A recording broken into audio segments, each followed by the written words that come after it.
ఎక్కి కూర్చుంటే వాయువేగంతో దూసుకుపోతుంది, క్షణాల్లో గమ్యస్థానాన్ని చేరుస్తుంది. అలాంటి హై స్పీడ్ బుల్లెట్ ట్రైన్ ను ప్రారంభించింది డ్రాగన్ కంట్రీ. గంటకు 400 కిలోమీటర్ల స్పీడ్ తో వెళ్లే ఆ రైలు విశేషాలేంటో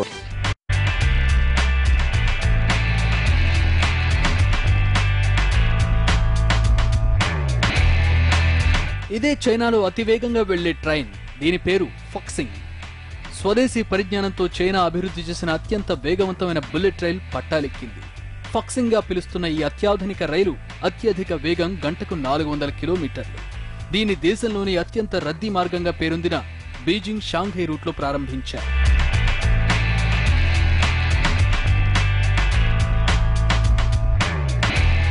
CR400AF రకానికి చెందిన ఈ రైలు కేవలం 5 గంటల 45 నిమిషాల్లో బీజింగ్ దక్షిణ రైల్వే స్టేషన్ నుంచి షాంఘై చేరుకుంది.